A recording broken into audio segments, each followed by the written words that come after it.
जो चमत्कार आपने बताया वो तो वाकई रोंगटे खड़े करने वाला था। वो रूप आज तक मैंने नहीं भूला, अभी भी मेरे आंखों के सामने चलता है। वो ना भूलने वाला चीज़ है। जब तक मेरा शरीर में प्राण रहेगा मैं उसको भूल नहीं पाऊंगा। वो कहाँ किस रूप में प्रकट होंगे कोई भरोसा नहीं है। मैं खुश था यहाँ पे, लेकिन उनका मर्जी था मैं अंदर आऊँ, तो उन्होंने अपना काम करवा लिया। जगन्नाथपुरी में जो ब्रह्म पदार्थ है उसे लेकर भी एक रहस्य है कि ये ब्रह्म पदार्थ क्या है और ये कैसे जब मूर्ति बदली जाती है एक समय के बाद वो कैसे ट्रांसफर होता है उसमें। बहुत पवित्र चीज़ है। इसका जो रीति नीति है, एक शरीर से दूसरे शरीर में जो नवकलेवर के टाइम पे स्थापना होता है, वो बहुत ही गुप्त रीति नीति है। जगन्नाथ मंदिर में उस तीर्थ का जो शक्ति है वो उसी में निहित होता है। वो माँ बिमला का सती पीठ है ना, माँ का केश वहाँ गिरे थे। अच्छा, जगन्नाथ मंदिर में देवी सती के केश गिरे थे, इसीलिए ये शक्तिपीठ है। सती पीठ और शक्तिपीठ पर टेक्निकली थोड़ा डिफरेंस है। तिरुपति से एक स्वर्णकार आए थे, उनके मुताबिक उनको कुछ ऐसे हीरे जवाहरात मिले थे खास करके, जो उन्होंने बोला ये सब हीरे इधर का नहीं है, मतलब पृथ्वी का नहीं है, ये सब मैंने कभी नहीं देखा। और काफी सीनियर स्वर्णकार थे वो। एक उग्र नरसिम्हा मंदिर भी है, छोटा सा है लेकिन भयंकर पावरफुल टाइप। लोगों को पता है उसके बारे में? बहुत कम लोग जाते हैं। मत जाना चाहिए जो जाते हैं। बिल्कुल।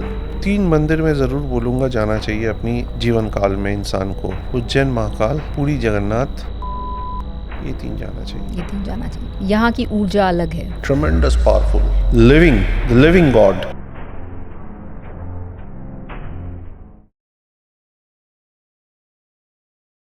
आज के पॉडकास्ट में हम बात करने जा रहे हैं एक रहस्यमय धाम की, जहां पर लिविंग गॉड बसते हैं, जो 4 धामों में से एक है, जहां पर एनर्जी अद्भुत है और जहां रोज चमत्कार दिखते हैं। खास बात यह है कि जगन्नाथ धाम जाने से पहले क्या करना चाहिए और क्या नहीं करना चाहिए, इस पर बात होगी।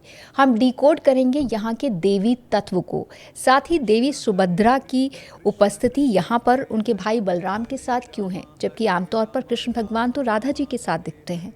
इसके अलावा यहाँ पर पाए जाने वाले नरसिम्हा तत्व, शिव तत्व पर बात करेंगे।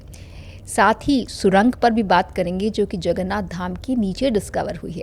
तो बहुत सारी बातचीत ऐसी है जो कि मुझे यकीन है आपको काफ़ी दिलचस्प लगने वाली है। और इसे डिकोड करने के लिए जगन्नाथ कल्चर के एक्सपर्ट और जाने माने हिस्टोरियन, रिसर्चर और ऑथर श्री सूर्या सारथी रॉय हमारे साथ आज जुड़ रहे हैं। सूर्या जी, 1 to 1 विद ऋचा पॉडकास्ट में आपका बहुत बहुत स्वागत है। नमस्ते। जय जगन्नाथ। जय जगन्नाथ। जगन्नाथपुरी में कुछ आप शेयर कर पाएंगे हमारे दर्शकों के साथ जो आपके लिए भूल पाना बहुत मुश्किल है, कि हाँ ये भी संभव है? वो रूप आज तक मैंने नहीं भूला, मतलब अभी भी मेरे आंखों के सामने चलता है। वो ना भूलने वाला चीज़ है। जब तक मेरा शरीर में प्राण रहेगा मैं उसको भूल नहीं पाऊंगा। ये मेरे ख्याल से 2014 की बात है, 13 या 14 मुझे याद नहीं है। तो जैसा होता है, रथ जिस दिन पहुंचते ही है गुंडीचा मंदिर के सामने, उस दिन प्रभु रथ के ऊपर रहते हैं और अगले दिन वो गुंडीचा मंदिर में पौंडी करके प्रवेश करते हैं। तो वो अगले दिन शाम को होता है। तो मैं पहुंचा हुआ था, I was very young that time. तो पहुंचा हुआ था और पुलिस मुझे एंट्री नहीं करने दे रहे थे। हालांकि मंदिर के अंदर थोड़ा बहुत क्राउड था, नॉर्मल सिटीजन्स का, पर बहुत भीड़ नहीं थी। बहुत भीड़ नहीं था और मैं अकेला आदमी। तो मैं जिन सेवायत के साथ गए थे उन्होंने बहुत रिक्वेस्ट किया कि एक ही आदमी है, जाने दीजिए इसको। तो ऑलरेडी 25, 26, 30 लोग बैठे हुए हैं, एक आदमी जाने से और क्या होगा। पुलिस नहीं मान रही है। तो अचानक मैं उनको बोला कि चलो ठीक है, मैं यही सामने यहीं से तो जाएंगे, मैं यहीं से अंदर ना सही यहीं से देख लूँगा, क्या फ़र्क पड़ता है, प्रभु को तो देखना है और पौंडी देखना है। तो मैं खड़ा हो गया सामने, मतलब सामने होता थोड़ा सा दूर, मेन गेट से थोड़ा सा दूर। तो इतने में उनका एक मित्र आए और एक सेवायत अंदर से, मैं किसी का नाम नहीं लूँगा, हाँ जी बिल्कुल। वो आए और ये दोनों बात करने लगे। तो मेरा जो सेवायत थे वो उन्होंने मेरे तरफ दिखाया, बोले उसको अंदर नहीं जाने दे रहे। तो ये जो सेवायत है, जो इनका मित्र है, उन्होंने मेरे को इशारा किया आओ मेरे पास। तो मैं गया इनके पास। तो ये जो सेवायत थे, इनका 2 मिनट में, 2 सेकंड में रहता मैं बताऊं, 2 सेकंड के अंदर इनका रूप चेंज हो गया। रूप चेंज हो गया इन द सेंस ये एकदम उग्र नरसिम्हा बन गए। इतना गुस्से में वो फूल गए वो।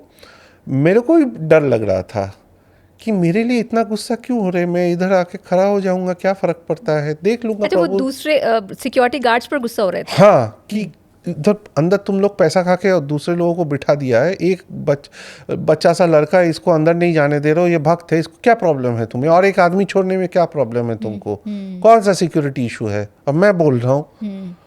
और वो इतना गुस्सा हो गए, इतना गुस्सा हो गए, और उन्होंने अचानक क्या किया, मेरे को ऐसे पीछे, ऐसे कॉलर के पीछे ऐसे पकड़ा और ले जाके एक धक्का मारा। अच्छा। मैं आपको बता रहा हूँ ऋचा जी, वैसा धक्का आज तक जिंदगी में मेरे को किसी ने नहीं मारा। उस एक धक्के में मैं कम से कम 15-16 फीट अंदर चला गया। ओह। इतना जोर का धक्का था, संभल नहीं पाया मैं। पहले तो एकदम वेलोसिटी जिसको बोलते हैं उसमें फट से अंदर घुस गया और जाके मतलब कुछ देर वाकई बहुत बड़ा पुश रहा होगा। तो जगन्नाथ महाप्रभु के अंदर नरसिम्हा तत्व भी है। तो मैं अंदर चला गया। ओके। अंदर जाके मस्त एकदम 10 बजे तक बैठ के सारा सब कुछ देख के प्रभु अंदर चले गए, देख दुख के वापस रात को 10-10:30 बजे हम दोनों वापस आए। होटल में मैं पहुंच गया और बस। हाँ, ये था कि उस दिन रात का खाना नसीब नहीं हुआ तो ठीक है, लेकिन जो मिला था प्रसाद उसी से काम हो गया। वही है, वो कहाँ किस रूप में प्रकट होंगे कोई भरोसा नहीं है। मैं खुश था यहाँ पे, लेकिन उनका मर्जी था मैं अंदर आऊं, तो उन्होंने अपना काम करवा लिया। तो जब उनकी इच्छा होती है उसके सामने बाकी सब साइड हो जाते हैं। जो वो चमत्कार आपने बताया वो तो वाकई रोंगटे खड़े करने वाला था। कुछ जगन्नाथ यात्रा के चमत्कार भी बताइए। मेरा जी जी ये जो मैंने बताया था ये रथ यात्रा का ही अंश था। जी जी, वो तो आप गुंडीचा जो कुछ चलते हुए कुछ ऐसा हुआ, क्योंकि बहुत बड़ी भीड़ होती है, अब तो एक अपार जनसमूह होता है। मैंने जो फील किया है आज भी मेरा शरीर के अंदर वो एनर्जी रहता है कि जैसे आप रथ के साथ साथ चलो, कॉर्डन बना रहता है तो, लेकिन उसके साथ साथ अगर कॉर्डन के बाहर आप चलो तो रथ जो है ना वो ऐसे ऐसे घूमता है पहिया, और रथ का पहिया उतना बड़ा रथ, और उसका वो लकड़ी का पहिया घूमने से एक ज़बरदस्त वाइब्रेशन होता है और आवाज़ होता है। तो रथ के साथ कॉर्डन में आप अगर रहेंगे तो आवाज़ आपका पूरा शरीर में नीचे से ऊपर तक आता है। It's a vibration, right, it's an energy. तो वाइब्रेशन वो एकदम शरीर के अंदर आता है। तो वो जो वाइब्रेशन है वो बार बार मेरे को इच्छा होता है कि उसको दोबारा महसूस करूं। That is spiritual in nature. और एक घट घट करके एक आवाज होता है, क्योंकि वो जो गांठ है, जो चक्के का गांठ है एक एक, जैसे वो एक एक करके गांठ क्रॉस होता है, घट घट करके आवाज होता है। और जो घट है, ये जो आवाज होता है उसके साथ एक जबरदस्त वाइब्रेशन भी आता है, और जो आसपास है वो वाइब्रेशन सबके बॉडी में घुसता है वो जाके। तो पैरों से शरीर सर तक एकदम वो वाइब्रेट करता रहता है आपका बॉडी। इतने लाखों लोगों में अलग ही है वो। जगन्नाथपुरी में जो ब्रह्म पदार्थ है उसे लेकर भी एक रहस्य है कि ये ब्रह्म पदार्थ क्या है, और ये कैसे जब मूर्ति बदली जाती है एक समय के बाद वो कैसे ट्रांसफ़र होता है, उस बारे में कुछ रोशनी डालना चाहेंगे आप? देखिए, जो ब्रह्म पदार्थ है इट्स अ वेरी मतलब बहुत सारा पॉडकास्ट हुआ है इसके ऊपर, रील्स हुआ है, कई सारे लोगों ने अपने अपने इनपुट्स दिया है। मैं सिर्फ इतना ही बोलूँगा, it's a secret thing, very secret thing, पवित्र चीज़ है, बहुत पवित्र चीज़ है। एंड इसका जो रीति नीति है, एक शरीर से दूसरे शरीर में जो नव कलेवर के टाइम पे स्थापना होता है, वो बहुत ही गुप्त रीति नीति है जगन्नाथ मंदिर में। और या तो बल्कि हर एक मंदिर में, भारत का हर एक मंदिर में, हर देवी देवताओं के साथ, चाहे वो तुलजा भवानी हो, पंढरपुर हो, पुरी हो, कालीघाट हो, कामाख्या हो, या ब्रजभूमि हो, या सोमनाथ हो, सब जगह कुछ ना कुछ रीति नीति गुप्त रहता है। और वो जो गुप्त रीति नीति है वो सबके सामने नहीं होता है, कुछ गिने चुने लोग उसको करते हैं एक डेजिग्नेटेड टाइम पे, और उसको वैसा ही रहने देना चाहिए, क्योंकि जो शक्ति है उस तीर्थ का जो शक्ति है वो उसी में निहित होता है, उसी में निहित होता है। तो उसी रीति नीति से वो एनर्जी निकलता है। जैसे आप मान लो, जो हमारे पुराणों में लिखा गया है कि जो यज्ञ का हवन है, हवन में जो फल चढ़ाया जाता है, जो घी डाला जाता है, उसी से देवताओं को शक्ति मिलता है। ये भी कुछ इसी तरीके का है, अगर आप मानो तो। नहीं मानो तो कुछ भी नहीं है। तो अब सवाल ये पैदा होता है कि जो लोग कहते हैं कि उसमें भगवान जगन्नाथ का हृदय है जो भगवान कृष्ण से जुड़ा हुआ है, इसमें कोई तथ्य है या ये एक भ्रम है? देखिए, अगर आप टेक्स्ट को फॉलो करेंगे तो कहीं पे नहीं लिखा हुआ है। जगन्नाथ महाप्रभु का डिटेल्स कहाँ से आता है? स्कंद पुराण, उत्कल पर्व, स्कंद पुराण, पुरुषोत्तम महत्य, नीलाद्रि महोदया, शिशु कृष्णदास का देवलतला, ये सब टेक्स्ट से आता है मेनली। ठीक है, किसी भी एक टेक्स्ट में वो नहीं लिखा हुआ है कि वो हृदय है। तो ये बात जो कहाँ से आई फिर? महाभारत का जो कहानी से जुड़ा जाता है, सबरराज विश्ववासु पूजा कर रहे हैं, वो नाभि का जिक्र आता है उसमें। तो क्या यहाँ नाभि है? हो सकता है, हो सकता है, पर हृदय नहीं है। देखिए, नाभि भी हो सकता है, नहीं भी हो सकता है। मैं जस्ट एक प्रोबेबिलिटी थ्रो कर रहा हूँ जिसका पॉसिबिलिटी ज़्यादा है, क्योंकि वो टेक्स्टों में डिफाइंड है। अब सवाल ये पैदा होता है कि है क्या चीज़। काफ़ी लोग मैंने देखा है बोला न्यूक्लियर है, वाइब्रेट करता है, एनर्जी है। तो फिर इतने करोड़ों जो भक्त जा रहे हैं, सबको रेडिएशन मिलना चाहिए था, रेडिएशन अफेक्ट करना चाहिए था। किसी को तो नहीं हो रहा है, इंक्लूडिंग मी। मैं इतनी बार गया हूँ। बट एक एनर्जी तो है, मंदिर की अपनी एनर्जी तो देखिए, है। मंदिर का, हर मंदिर का एनर्जी होता है, क्योंकि जो यंत्र होता है वो एनर्जी देता है। यंत्र को एक्टिवेट ही किया जाता है एनर्जी के लिए, to tap that cosmic energy and distribute it. तो वो जो विग्रह है, जो मूर्ति है, वो भी एक यंत्र है। वहाँ एक यंत्र है मंदिर के अंदर, गर्भगृह में एक यंत्र है। महाप्रभु का, सुभद्रा माता का, बलभद्र प्रभु का, सबका अलग अलग यंत्र है। अच्छा। और वो यंत्र जो है उसका पूजने का तरीका अलग अलग है सबको। सबका यंत्र को पूजने का अलग अलग बीज मंत्र है उनको। ठीक है ना। जैसे जगन्नाथ महाप्रभु का जो पूजन का तरीका है, एक टाइम था 15वीं शताब्दी तक जब नरसिम्हा का रूप से उनका पूजा जाता था। अच्छा, हाँ, आपने नरसिम्हा तत्व की बात की थी। हाँ, तो उग्र नरसिम्हा के रूप में उनको पूजा किया जाता था। और आप अगर जगन्नाथ मंदिर में जाएंगे, काफ़ी सारा नरसिम्हा से जुड़ा हुआ उनका तो चीज़ें मिलेगा। ये ट्रांसफॉर्मेशन फिर उग्र नरसिम्हा से यहाँ जगन्नाथ में मैं कैसे एक एक करके आता हूँ। नरसिम्हा के साथ साथ 15वीं शताब्दी के बीचों बीच से गोपाल मंत्र भी आ गया। ठीक है, गोपाल मंत्र भी आ गया। मैंने पहले आपको गोपाल पूजा का, मदन गोपाल और साक्षी गोपाल पूजा का बोला था। तो गोपाल पूजन, गोपाल रूप में पूजा आ गया, गोपी जना भल्लव जिसको बोलते।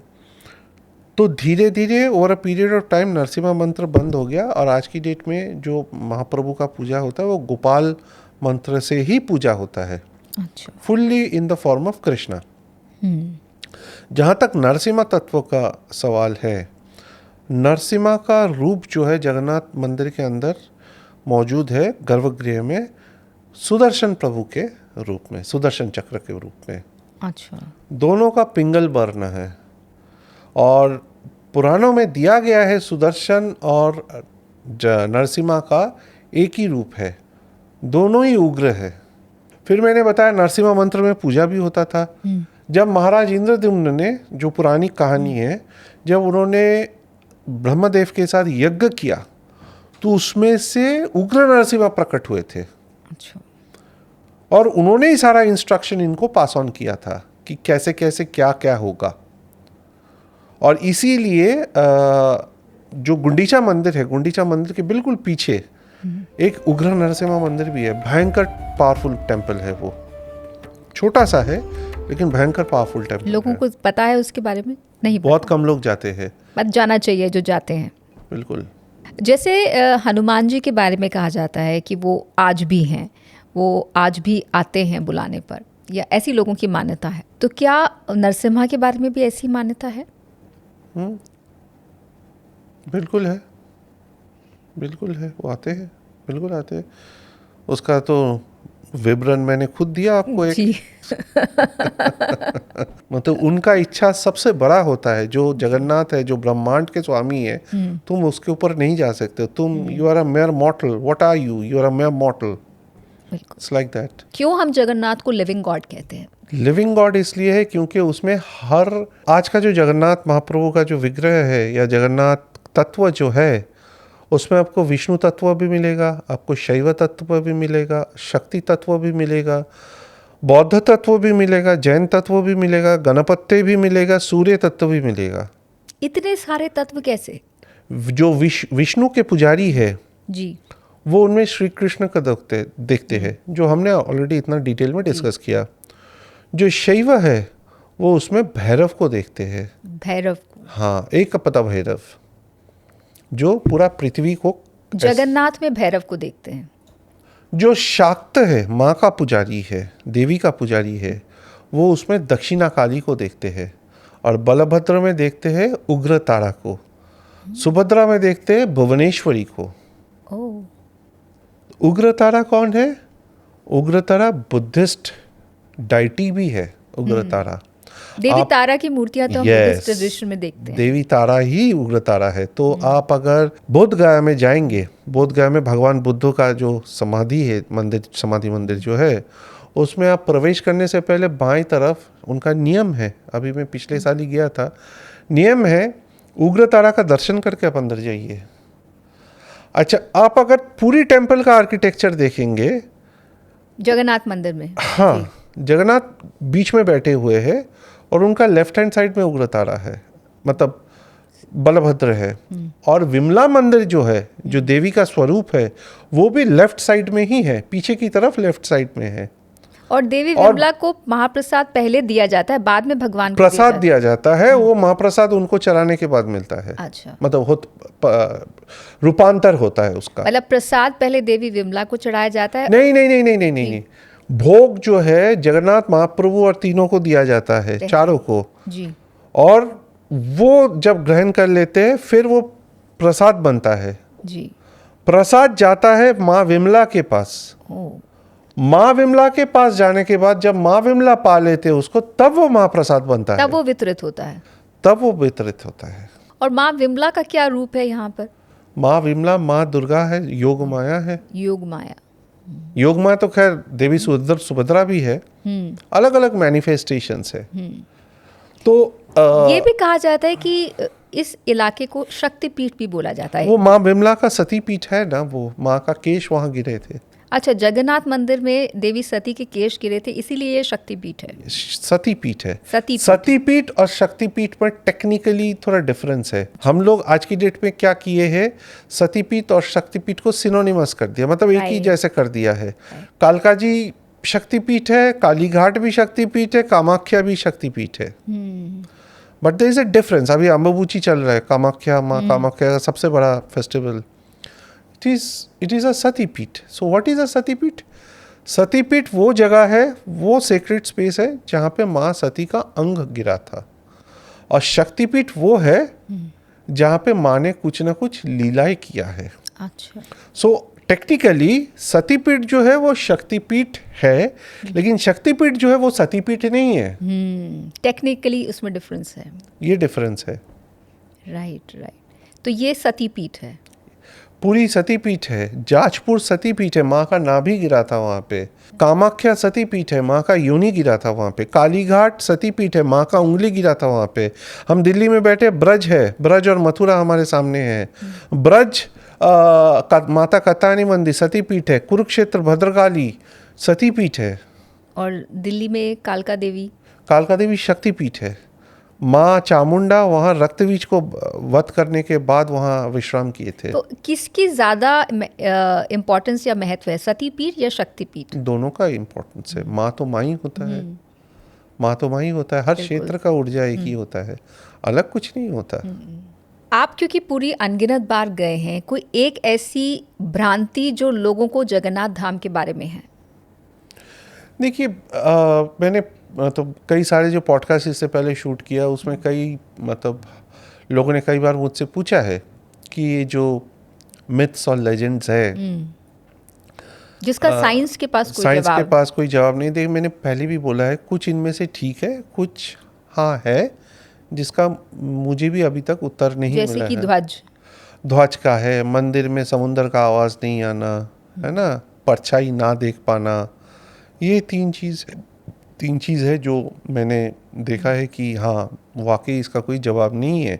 अब वो इंजीनियरिंग का मार्वल है या साइंस के पढ़े है, ये तो बोलना मुश्किल है। वो अलग अलग, जो साइंस का स्टूडेंट है वो बोलेगा यार ये वोटेक्स के जैसे बना हुआ है तो इसलिए नहीं होता है। अगर वोटेक्स है तो मेरा सवाल ये होता है कि लिंगराज मंदिर का भी आर्किटेक्चर सेम है, हाइट भी लगभग सेम है, कुछ 10-20 फीट का ही अंतर है देउल का हाइट में, वहाँ क्यों नहीं होता? इसीलिए उनको लिविंग गॉड कहते हैं। लिविंग गॉड और एक जने भी थे पुरी में जो लोगों को मालूम नहीं है, श्री चैतन्य। अच्छा, चैतन्य महाप्रभु। यस, चैतन्य महाप्रभु एक टाइम ऐसा आया था भक्ति मूवमेंट के दौरान, जब वो 18 साल विराज रहे थे, अपना जिंदगी का आखिरी 18 साल। चैतन्य मतलब पुरी में चाहे राजा हो, रंक हो, सिपाही हो, पुजारी हो, सब चैतन्य। मतलब ये हालात हो गए थे। महाप्रभु किसको बोले? चैतन्य महाप्रभु को बोले या जगन्नाथ महाप्रभु को बोले? महाप्रभु टर्म जो शब्द है महाप्रभु किसको बोले? श्री जगन्नाथ को बोले या चैतन्य महाप्रभु को बोले? और आज भी जगन्नाथ महाप्रभु के संग संग किसी को और महाप्रभु का दर्जा दिया जाता है, वो है चैतन्य महाप्रभु। उनका भी मंदिर है वहाँ पर। उड़ीसा में चैतन्य महाप्रभु का बहुत सारे मंदिर है, उतना मंदिर बंगाल में भी नहीं है। तो कौन सा बंगाल में भी श्री चैतन्य महाप्रभु इतना पूजित नहीं होते जितना उड़ीसा में उनका पूजा होता है।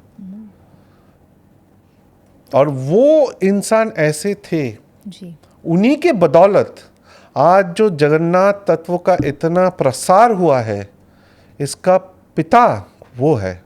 It's because of him. उनका भारत को, भारत की सभ्यता को, भारत की धरोहर को दो सबसे बड़ा अवदान है चैतन्य महाप्रभु का। एक है जगन्नाथ तत्व और दूसरा है ब्रजभूमि का पुनरुद्धार। उसका श्रेय भी चैतन्य महाप्रभु। तो वो भी कृष्ण का अंश थे। कृष्ण और राधा का सम्मिलित रूप थे वो, इसलिए उनका नाम था गौरचंद्र या गौरांग, क्योंकि गोरा रंग था उनका। जबकि कृष्ण हम जानते हैं कि वो सांवले थे। जो राधा रानी का प्रणाम मंत्र है, तब तक कंचन गौरांगी, तब तक कंचन रंग था उनका, तब तक कंचन गौरांगी, राधे वृंदावन। तो फिर तो चैतन्य महाप्रभु की पूजा मथुरा वृंदावन में भी होनी चाहिए। बिल्कुल होता है, बिल्कुल होता है। आज भी कार्तिक पूर्णिमा के दिन में सबसे बड़ा उत्सव क्या होता है? ब्रजभूमि में। ब्रजभूमि में आज भी कार्तिक पूर्णिमा के दिन सबसे बड़ा उत्सव चैतन्य महाप्रभु का आगमन का होता है, क्योंकि 1515 में कार्तिक पूर्णिमा के दिन ही मथुरा का विश्राम घाट से होते हुए जमुना जी को पकड़ के केसी घाट के थ्रू उन्होंने ब्रजभूमि में अपना पदार्पण किया था। और ब्रजभूमि उस टाइम जंगल और खंडर था। इस्लामी आक्रांताओं ने खत्म कर दिया था पूरा ब्रजभूमि को। उन्होंने एक करके सारा पुनरुद्धार शुरू किया। उनके बाद फिर उन्होंने वो काम अपना 6 गोसाइयों को हैंड ओवर किया, और ये 6 गोसाई एक करके कृष्ण विग्रह को निकालना चालू किया। चाहे वो गोविंद देव जी हो, गोपीनाथ जी हो, मदन मोहन हो, नाथद्वारा का श्रीनाथ जी हो, राधा गोकुलानंद हो, राधा विनोद हो, और फिर शेखावटी राजपूत आए इनका शरण लेने के लिए। और वो ज़माना था जब अकबर और जहांगीर ने भी अपने घुटने टेके इनके गोसाइयों के सामने। तो वो भी एक अलग ही रोचक कहानी है। यानी मिलिटरीली वो हार मान चुके थे या मिलिटरीली नहीं, it was a socio political strategy. जैसे चोड़ागंग देव ने उड़ीसा को यूनिफाई करने के लिए समझ गए थे कि सिर्फ मिलिट्री पावर से यूनिफिकेशन एक्सेप्टेंस नहीं होगा, उसके लिए मेरे को रिलीजियस कुछ करना पड़ेगा। मतलब religion was used as a tool. to unify people. And it has always been a tool. That is why Swami Vivekananda very clearly and categorically mentioned, India is a sleeping giant. Bharat is a sleeping giant, and it only awakes in the name of religion. ये मैं नहीं बोल रहा हूँ, 150 साल पहले स्वामी विवेकानंद खुद बोल के गए हैं, और वो भी क्या कम बड़े भक्त थे. जी बिल्कुल. And you see the reflection of it in the Bengal election this time. जी. सनातन धर्म का जो पुनरुत्थान हुआ है बंगाल में, धर्म है उसके पीछे, because Sanatan Dharma was threatened and people took it to their ego कि क्या है ये. माइनॉरिटी अपीजमेंट हो रहा था वहाँ पर. बहुत ज़्यादा माइनॉरिटी अपीजमेंट से भी ज़्यादा जो अत्याचार हो रहा है, अभी भी अत्याचार जो हो रहा है बंगाल में, हुआ है या 2021 के इलेक्शन के बाद हुआ है, और जो प्लान था अभी जो बाहर आ रहा है एक एक करके, फेनोमेनल. किस तरह से धार्मिक भावनाओं को चोट पहुंची 2021 के इलेक्शन के बाद अभी तक? अब तो रेजिम चेंज हो गई है. अब तो रेजिम चेंज हो गया. देखिए जो मोडस ऑपरेंडी है, आज से 600-700 साल पहले जो मोडस ऑपरेंडी था, वो उनका मोडस ऑपरेंडी आज भी वही है. यानी गज़वाए हिंद. यस, आज भी वही है. हमारे नारियों का वायलेशन, पुरुषों का हत्या, बच्चों की हत्या, हमारे स्कूल या पुस्तक शिक्षालय के ऊपर हमला बंद करवा देना, हमारी पूजा विधियों को रोकना, अनगिनत निहत्थे लोगों का हत्या करना. रिलीजियसली क्या नुकसान पहुंचा बंगाल में? वहाँ के मंदिरों, वहाँ की कल्चर. मंदिर तोड़ा गया है. मंदिर तोड़ा गया. Terracotta temples have been demolished. Terracotta temple have been demolished. Durga Puja नहीं करने दिया गया है. सरस्वती वंदना नहीं करने दिया गया है. ऐसे there so many incidents, so many. मैं कि क्या क्या गिनवाऊँ मैं, क्या क्या गिनवाऊँ. जगन्नाथ रथ यात्रा में बहुत सारे लोग जाते हैं, लाखों लोग पहुंचते हैं. उनके लिए कुछ डूज एंड डोंट्स आप बताना चाहेंगे? हाँ ज़रूर. इसमें सबसे पहली बात, आप अगर ब्लड प्रेशर के पेशेंट है, शुगर के पेशेंट है, ऑर्थोपेडिक कोई इशू है, बिल्कुल मत जाइए. क्योंकि उस दौरान जितना गर्मी रहता है, ह्यूमिडिटी रहता है, जितना आपका प्रेशर रहता है पॉपुलेशन का, तो आपके लिए कुछ भी हो सकता है. It can be fatal for you. तो क्या सावधानी लेनी चाहिए? दूसरी बात, आप अगर बाहर से जा रहे, पूरी उड़ीसा के बाहर से आ रहे, and if you are more than let's say 60-65, मत जाइए. It is advisable not to go. जो लोग जा रहे उनके लिए 2-3 चीज़ें मैं ज़रूर बोलूँगा. एक, अगर आपने मन बना लिया जाना है, तो थोड़ा सुबह उठ के 4-5 किलोमीटर वॉक करना चालू करिए 3 महीना पहले से. ठीक है, स्टैमिना बढ़ाइए. ठीक है, क्योंकि बहुत चलना पड़ता है, 11-12 किलोमीटर तो कहीं पे नहीं जाना. जैसे महाकुंभ में लोगों ने चला था, वैसा ही चलना पड़ता है. साथ में ORS, सनग्लासेस, टोपी ज़रूर कैरी करिए. Light cotton wear, not more than that. और खूब सारा पानी पीते रहिए. हाइड्रेटेड रहिए. वहाँ पे पहुँचने पर spicy food, non-veg food avoid कीजिए.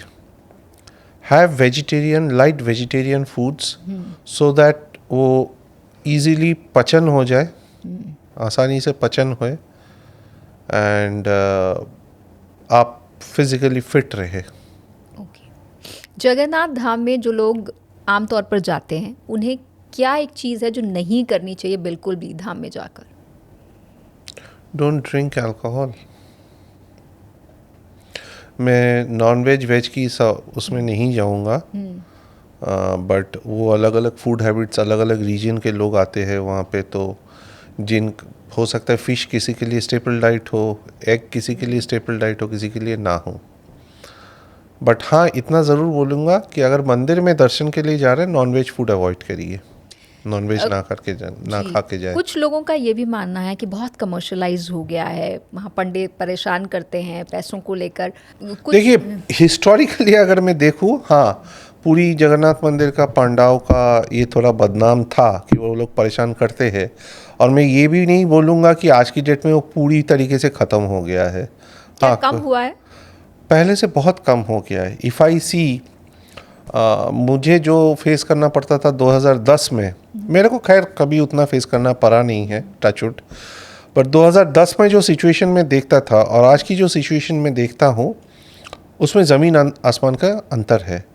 The reason being social media, oh, because सारे पांडा सेवायत सबको मालूम है, अगर किसी एक व्यक्ति ने उसका नाम लेके एक पोस्ट कर दिया सोशल मीडिया में, तो उसकी पूरी धंधे का वॉट लग जाएगी। अच्छा। तो ये सोशल मीडिया का गुड इफेक्ट है। This is social media effect, this is one point. Number 2, अगर मैं 15 साल पहले की बात करूं तो मोस्ट ऑफ द पंडास जो है वो हिंदी नहीं बोल सकते थे, बंगाली कुछ लोग बोल लेते थे, बिकॉज वेस्ट बंगाल से सबसे ज़्यादा पॉपुलेशन आता है। कुछ लोग हिंदी बोल लेते थे, लेकिन आज जो मैं देखता हूँ 15 साल बाद, लगभग सारे लोग बहुत अच्छे से हिंदी बोल लेते हैं, हिंदी समझ भी जाते हैं, which is a good thing. Point number 3, उससे कम्युनिकेशन बेटर हो जाने से दिस थिंग वो हो गया है।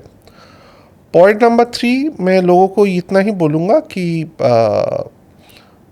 आपको अगर कोई एंट्री के टाइम पे, या जैसे आप मंदिर की तरफ जा रहे हो उस टाइम आके बोलता है कि आपको हम अंदर से दर्शन करवा देंगे, स्पेशल दर्शन करवा देंगे, आपको इतना पैसा देना पड़ेगा, ये सब झांसों में ना पड़े। अच्छा, आप अंदर जाइए, लाइन से दर्शन करिए, जैसा बाकी लोग दर्शन कर रहे हैं वैसा ही आपका दर्शन होगा। कोई स्पेशल दर्शन जगन्नाथपुरी के अंदर नहीं होता है, क्योंकि सबका दर्शन जो होता है जगमोहन से ही होता है। हाँ, ये ज़रूर है कि कई बार भोग लगता है या कुछ रीति नीति चल रहा है तो जगमोहन से दर्शन नहीं होता, नाटा मंडप से दर्शन होता है। वो आपकी किस्मत है, आप किस टाइम जा रहे हो उसी के ऊपर डिपेंड करेगा। बट नॉर्मली जो होता है जगमोहन से ही दर्शन होता है। तो पहले जैसे था 2015 तक कि एक स्पेशल टिकट होता था, टिकट लेके आप गर्भगृह के अंदर तक जा सकते थे, 25 रुपये का टिकट होता था उस टाइम। तो वैसा वो उड़ीसा हाई कोर्ट ने उसको बंद कर दिया 2015 में। तो उसके बाद से सारा दर्शन, and there was a conservation factor also. ASI had complaint कि मुझे कंजर्वेशन रिस्क दिख रहा है, द स्ट्रक्चर मंदिर को नुकसान रिस्क, हाँ, मंदिर को नुकसान हो रहा है, बिकॉज दैट इज़ दी गर्भगृह का जो एरिया है वो ऐसा एक स्थान है जहाँ पे ह्यूमिडिटी सबसे ज़्यादा है ह्यूमिडिटी। यानी जो लोग जगन्नाथ धाम में दर्शन के लिए जाते हैं वो सीधे लाइन में जाकर ही दर्शन करें। बिल्कुल बिल्कुल, ऐसा कई लोगों ने मेरे को लिखा है कि आपकी बातें सुन के, मेरे को बहुत सारे मैसेजेस आते हैं, आपकी बातें सुन के, पॉडकास्ट देख के हम दर्शन करने गए लेकिन अच्छा दर्शन नहीं हुआ। क्यों नहीं हुआ? तो उन्होंने ऐसा बोला कि पैसा, आपको ऐसा करना ही नहीं था। अगर आप मुझे अभी लिख रहे हो कि एक्सपीरियंस गलत रहा, आप जाने से पहले भी मुझे लिख सकते थे, then I could have guided you. What is the point? What is the point of going, having a negative experience, coming back and then writing to me? You should write earlier. That means और मैं सबको respond करता हूँ। ये एक अच्छा point है कि अगर आप कुछ जानना चाहते हैं जगन्नाथ पुरी में यात्रा करने से पहले अपने विजिट को लेकर, तो आप संपर्क कर सकते हैं सोशल मीडिया पर सूर्या जी से। ये कई लोगों के साथ होता है, लेकिन ये ना करें, मेरा कहने का मुताबिक ये है। और जब जा रहे मंदिर में अच्छे से दर्शन करके आइए, क्योंकि सिर्फ महाप्रभु नहीं, उसके अंदर मंदिर के अंदर और भी 120 छोटे छोटे मंदिर हैं। हर एक का महत्व है, हर एक का इतिहास है, और पूरा मंदिर का जो मेन स्थान है मंदिर के अंदर, वो सब मिला के भोग प्रसाद और ये सब सूखा प्रसाद लेके आप सब करने में आपको कम से कम 3 से 4 घंटा टाइम चाहिए होता है। तो आप जिस दिन भी मंदिर विजिट प्लान कर रहे हैं, कम से कम कम से कम 4 घंटा टाइम हाथ में लेके चलिए, क्योंकि ऐसा भी हो सकता है एंट्री बंद कर दिया जाता है जब भोग लगता है। तो आप अगर ऐसा टाइम जा रहे हो जहाँ आप जिस टाइम भोग लगा है महाप्रभु का और दर्शन बंद है, तो आप एंट्री नहीं कर पाओगे मंदिर के अंदर। So that buffer time will help actually. अभी हाल में एक IIT की रिसर्च हुई है जिसमें ग्राउंड इमेजिंग रेडार में पाया गया है कि एक सुरंग थी या सुरंग है जो समुंदर को जाती है जगन्नाथ मंदिर के नीचे से। तो ये क्या इशारा करता है कि क्या कोई यहाँ ऐसी सिटी थी जो अब भी है जिसके रास्ते हैं? फर्स्ट ऑफ ऑल GPR क्या है थोड़ा ये समझते हैं। Ground penetrating radar. Ground penetrating radar एकदम साधारण परिभाषा में अगर समझाऊं मैं, इस आपका शरीर में अल्ट्रासाउंड किया जा रहा है। ओके। जैसा अल्ट्रासाउंड में साउंड वाइब्रेशन भेज के आपका बॉडी का इंटरनल चीज़ों को देखा जाता है, ये भी कुछ इसी तरीके का है। जी। It sends sound vibration to the levels down below, और उसके हिसाब से वो पकड़ता है चीज़ों को। पॉइंट नंबर 2, ये टनल जो है जो समुंदर तक जा रहा है, ये टनल भी हो सकता है, ड्रेनेज सिस्टम भी हो सकता है। But now comes a couple of probabilities which we should look at historically. पूरी शहर जो है वो बहुत पुराना शहर है। ऐसा नहीं कि 12वीं शताब्दी या 11वीं शताब्दी में ययाति केसरी या चोड़ागंगदेव ने उसको बसाया तब जाके वो बसा, नहीं, ऐसा नहीं है। वो पहले से बना हुआ है। कितना पुराना होगा? मेरे हिसाब से कम ये 1600-1700 साल तो आराम से होगा। मतलब गुप्ता पीरियड का रिमेन्स भी मिल सकता है वहाँ से।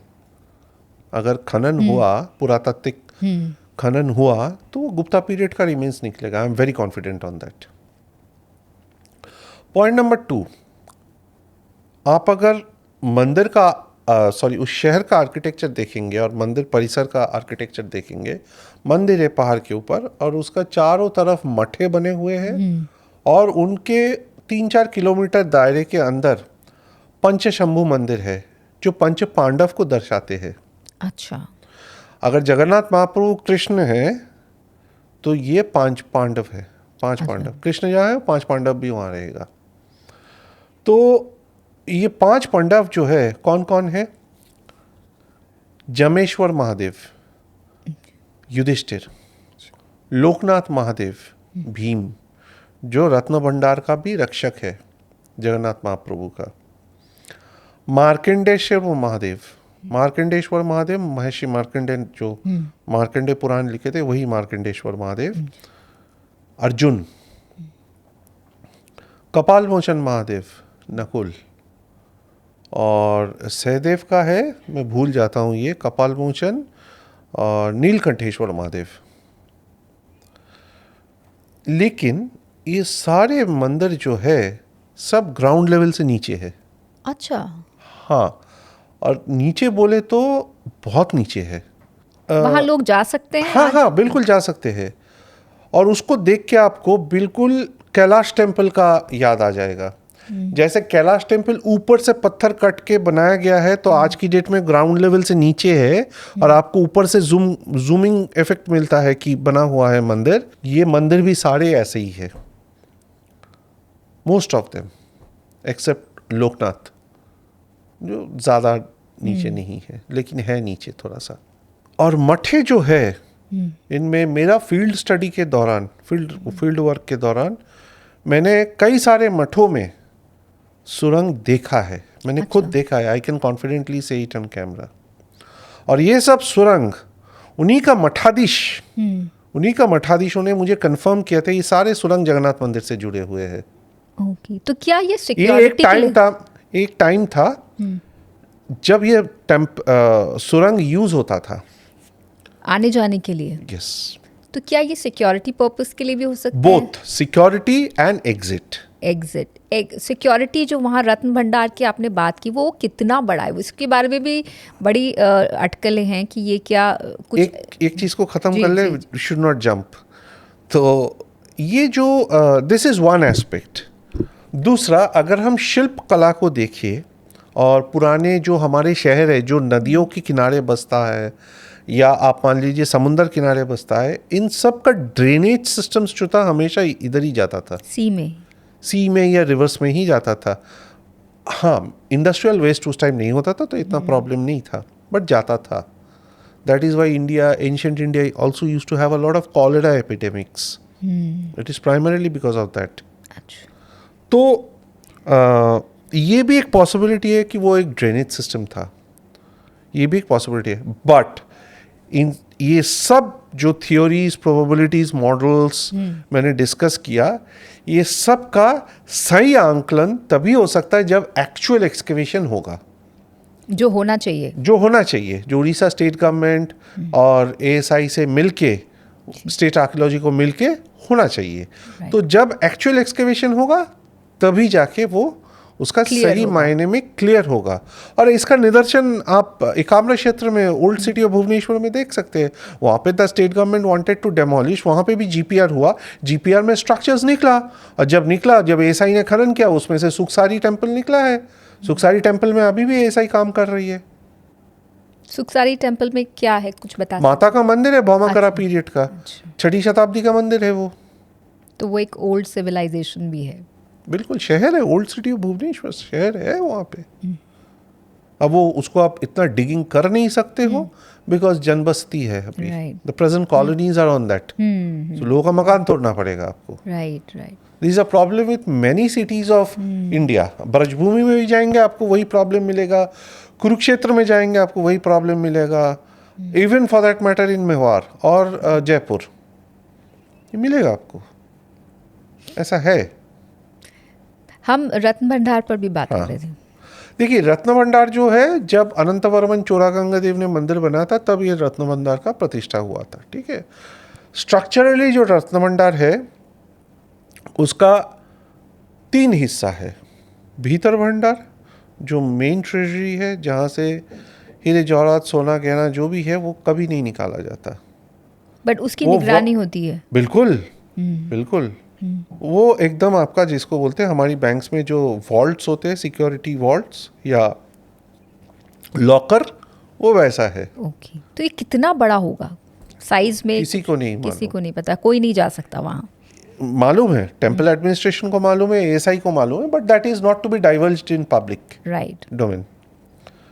दूसरा है आपका मध्य भंडार या बाहिर भंडार, जहाँ पे ओकेशनली जो चीज़ें यूज़ होता है, जो गहने यूज़ होते हैं, वो रखा जाता है। और तीसरा है जो एकदम सबसे पहले पड़ता है, वो है चलंती भंडार। चलंती भंडार में जो रेगुलर यूज़ हो रहा है डे टू डे बेसिस पे, उसका वो गहने रखा जाता है। अगर हम कोई एनालिसिस एवरेज तौर पर करें तो क्या ये रत्न भंडार जगन्नाथ मंदिर में, पद्मनाभ स्वामी मंदिर में जो रत्न भंडार है, या तिरुपति में है, उससे बड़ा हो सकता है, उसके जैसा हो सकता है, या उससे कम हो सकता है? ये बोलना बहुत मुश्किल है, बहुत मुश्किल है।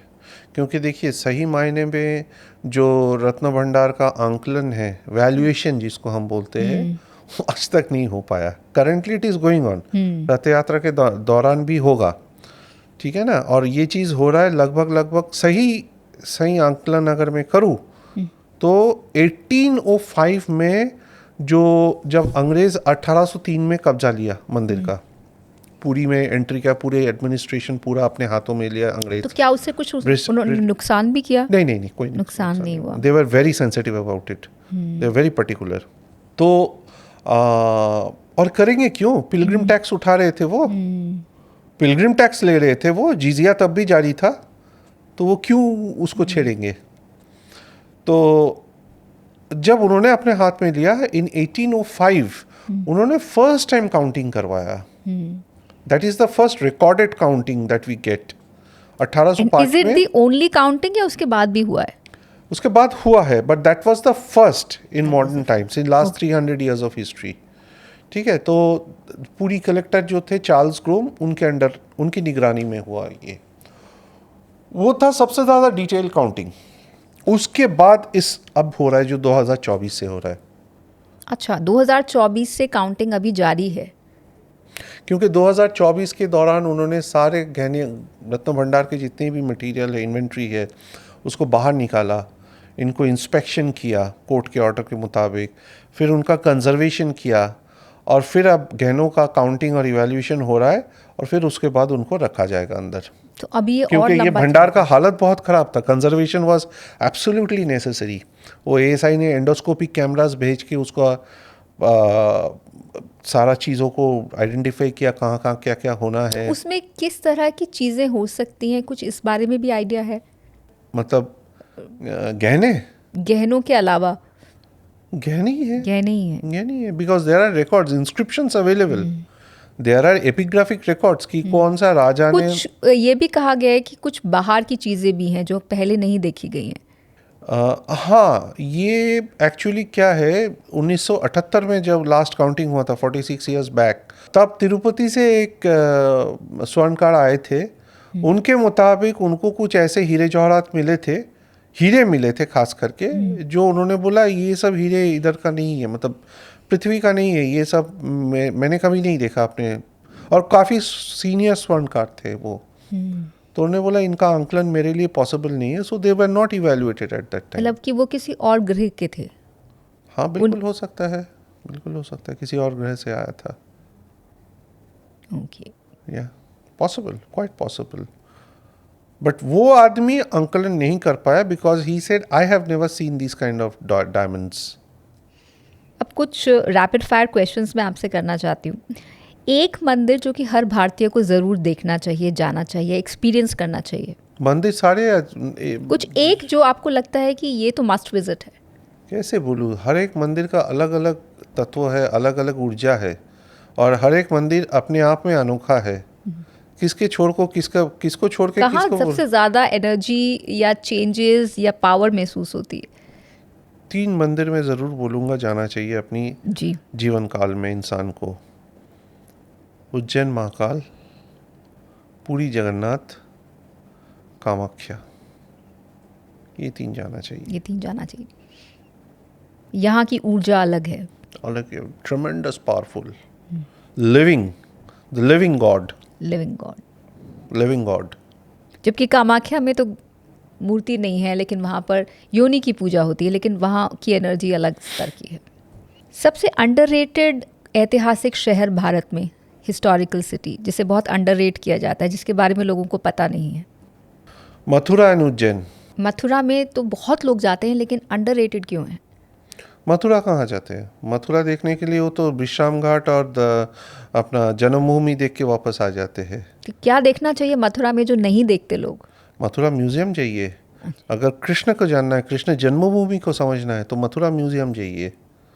मथुरा म्यूजियम में जाएंगे और एक चीज़ देखने को मिलेगा, वो है evolution of Shivalingam in India. अच्छा। अलग अलग पीरियड के शिवलिंगम रखा हुआ है। आपको देखने को मिलेगा गांधार स्कूल ऑफ आर्ट और मथुरा स्कूल ऑफ आर्ट, दोनों स्कूल ऑफ आर्ट को आपको और देखने को। गांधार तो अफगानिस्तान की तरफ है। और उज्जैन क्यों? उज्जैन इसलिए क्योंकि उज्जैन बहुत पुराना शहर है, अवंतिका नगरी, जो सप्त शहर है भारत के, सप्तपुरी जिसको बोला जाता है, और ये सप्तपुरी माना जाता है मोक्षपुरी है। इन सप्तपुरियों में से सबसे अंडररेटेड है उज्जैन। लोग उधर जाते हैं, महाकाल का दर्शन करते हैं, वापस आ जाते हैं। या वहाँ का आसपास जो आर्कियोलॉजिकल ये है, उसमें इतने खजाने भरे हैं। अभी मैं हाल ही में अप्रैल का महीने में, कुछ जल्दी जल्दी बता दीजिए। मैं वही बता रहा हूँ आपको, वही मैं बता रहा हूँ। अप्रैल का महीने में गया था, और उज्जैन में ना एक पंचकोसी परिक्रमा होता है। पंचकोसी परिक्रमा करके जब मैं निकला, उसमें मुझे उसमें कितना समय लगता है? 2.5 से 3 घंटा अगर ऑटो लेके करेंगे। अच्छा। तो एक मंदिर था जहाँ पे कालिदास को माँ काली ने आशीर्वाद दिया था, और वहीं से कालिदास का ट्रांसफॉर्मेशन हुआ।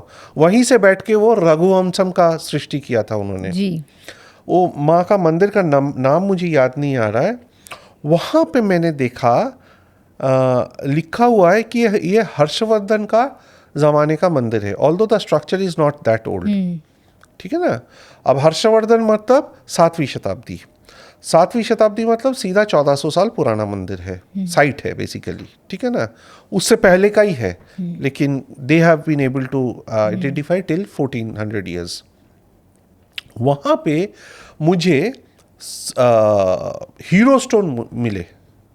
हीरो स्टोन, वो क्या होता है? हीरो स्टोन वो होता है जैसे सती स्टोन होता है वैसे हीरो स्टोन है।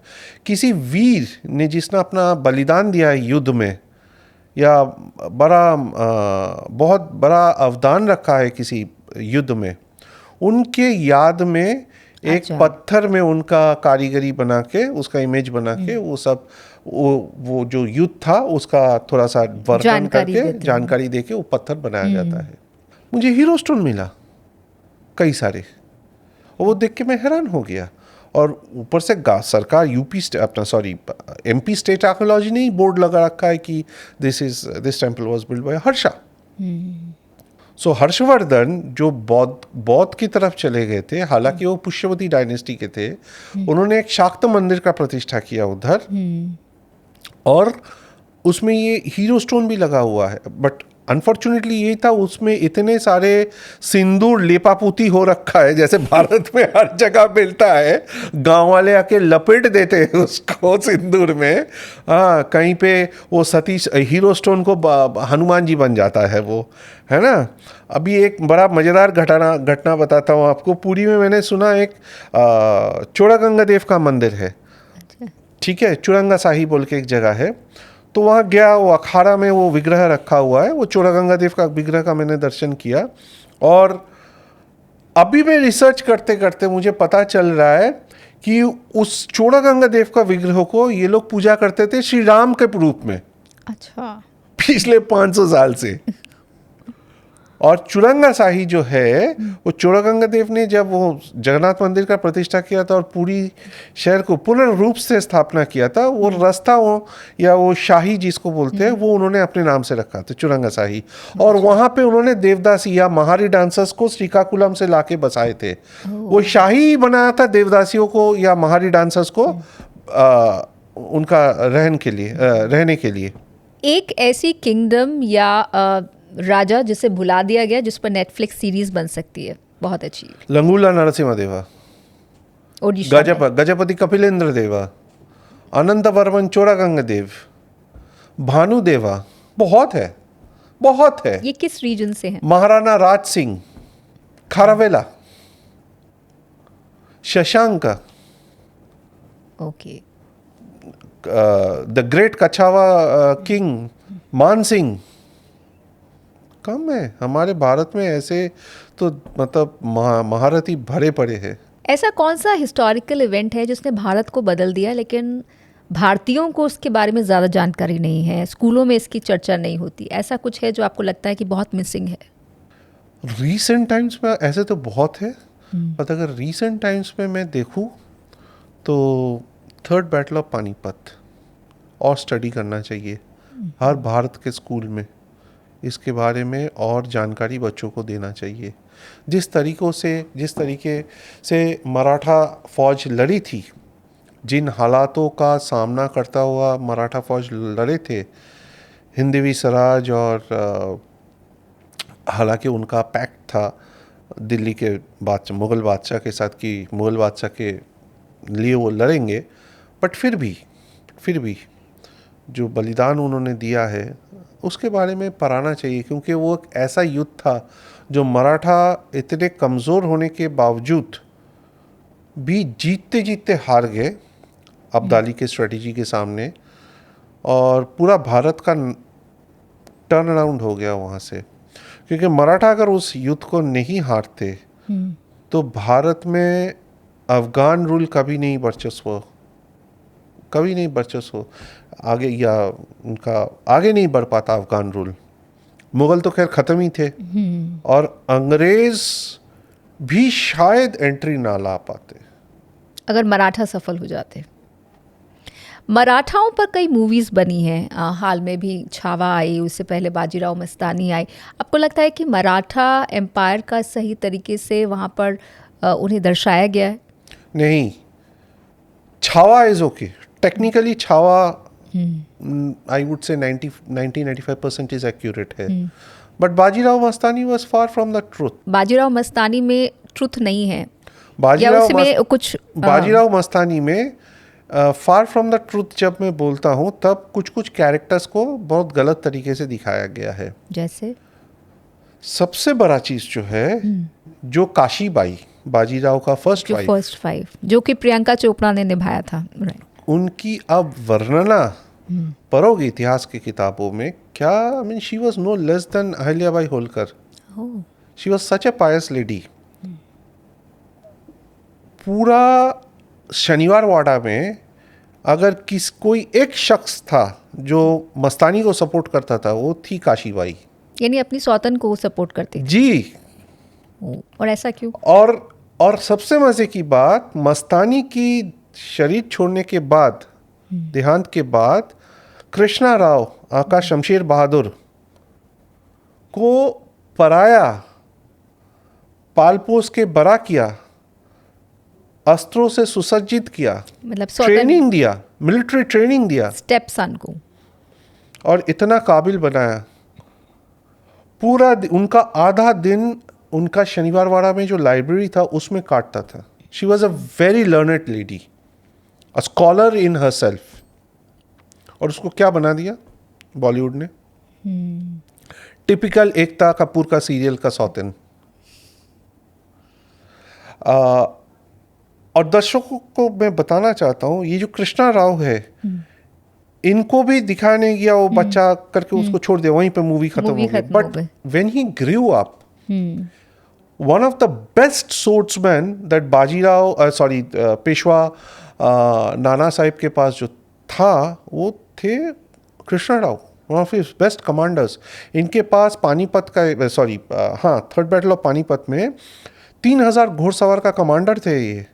और इतना लड़े, इतना खूब लड़े कि बहुत बुरी तरीके से घायल हो गए, और उन्होंने दम तोड़ा दीग में जाके महाराजा सूरजमल के पास। महाराजा सूरजमल ने उनको बहुत सेवा किया, उनका बचाने का बहुत कोशिश किया, बट इतना उनका जख्मों से इतना खून निकल गया कि बचा नहीं पाए। तो कृष्णा राव आका शमशेर बहादुर का समाधि आज भी भरतपुर दिग में मिलता है, रखा हुआ है आज भी। यानी मराठाओं के साथ इतिहास ने न्याय नहीं किया। जो इतिहास न्याय अब हो रहा है। अच्छा, अब हो रहा है। कैसे? इनिशियली तो मैं बोलूँगा, देखिए, भारत का इतिहास ऐसा एक मुद्दा है जहाँ पे बहुत सारा चीज़ें हैं जो दर्शाया नहीं गया है। इनफैक्ट एक चीज़ और भी मैं बता देता हूँ। आपने मराठा बॉलीवुड और मराठा सिनेमा, मराठा फौज के बारे में आपने बात किया। एक गलत निदर्शन जो थे, वो था तानाजी मालुसरे। तानाजी मालुसरे के बारे में हमें किसी को नहीं पता था। सिनेमा आने के बाद हमने उसको, सब लोगों ने पता करना चालू किया। लेकिन तानाजी मालुसरे सिनेमा में आप देखेंगे। ये किस मूवी की बात हो रही है? बॉलीवुड मूवी जो आया था तानाजी मालुसरे के ऊपर। तानाजी मालुसरे के ऊपर सिंगर को कब्जा करने के लिए, तो वहाँ पे दिखाया गया तानाजी मालुसरे ने उदयभान, जो मेन ये कैरेक्टर है, औरंगज़ेब का फौजदार है, उनको तानाजी मालुसरे ने नहीं मारा। बट एक्चुअली आप अगर इतिहास पढ़ेंगे, तानाजी मालुसरे जख्म हो गए थे बुरी तरीके से, तो वो मार नहीं पाए। तानाजी मालुसरे के भाई जो थे सूर्यजी मालुसरे और उनका मामा शिलान मामा, ये दोनों ने मिल के मारा उदयभान को। लेकिन इस चीज़ को बॉलीवुड ने दर्शाया नहीं। ऑब्वियसली स्क्रिप्ट को हल्का सा चेंज किया to give it a more cinematic and popular theme, और हीरो नहीं मार के मर गया ऐसा दिखाने के लिए। भारतीय इतिहास का कोई ऐसा हिस्सा जो कि बहुत डिस्टॉर्टेड है, गलत तरीके से पेश किया जाता है? बहुत सारे हैं। इसका तो लिस्ट जो है अथा सागर है, मैं बताऊं। सारे लिस्ट किस का कौन सा रीजन से क्या पूछेंगे, बहुत लंबा है। मथुरा वृंदावन, राजा मानसिंह का जो कंट्रीब्यूशन है, गोविंद देव जी मंदिर बनाया उन्होंने, लेकिन उसका कहाँ पे जिक्र आता है? जो कि अब जयपुर में है। गोविंद देव जी ओरिजिनल विग्रह जयपुर में है, बट वो थे तो वृंदावन में जी। 44 साल लग गया मुगलों से बचाते हुए उसको जयपुर पहुंचाने में। बट सवाल ये पैदा होता है, जो इतना भव्य मंदिर बना था, जिसमें 3 मन का एक घंट लगा हुआ था, बेल, जो घंटी 15 किलोमीटर दूर से उसका आवाज़ सुनाई देता था। तो उस मंदिर के बारे में किसी को पता ही नहीं है। तो वो मंदिर आज भी है? औरंगजेब ने तोड़ दिया था, लेकिन 3 मंजिल आज भी है। लेकिन वो 3 मंजिल में जो ऐसा नक्काशी है, आप देखेंगे पागल हो जाएंगे। और वृंदावन लोग जाते हैं, धक्के खा के वापस आ जाते हैं अपना बिहारी जी के पास जाके, लेकिन गोविंद जी में कोई नहीं जाता। इट्स एन ASI से प्रोटेक्टेड तो प्रॉपर्टी। जो लोग ये पॉडकास्ट देख रहे हैं, कृष्ण भक्त हैं और बांके बिहारी जी के यहाँ जाते हैं, वो गोविंद देव जी भी ज़रूर जाएं। अवश्य। चलिए, बहुत बहुत शुक्रिया सूर्य जी, आपने बहुत सारे भगवान कृष्ण और जगन्नाथ कल्चर के बारे में बहुत सारी जानकारियाँ हमारे साथ साझा की। कुछ ऐसा भी बताया जो हमें नहीं पता था। इतिहास पर भी हमने बात की, लेकिन मुझे लगता है एक पॉडकास्ट कम है इतने सारे मुद्दों पर तफसील से बात करने के लिए। उम्मीद है कि हम इस पॉडकास्ट के बाद फिर मिलेंगे और बहुत सारे इतिहास के अन्य पहलुओं पर बातचीत करेंगे। बहुत बहुत धन्यवाद आपका।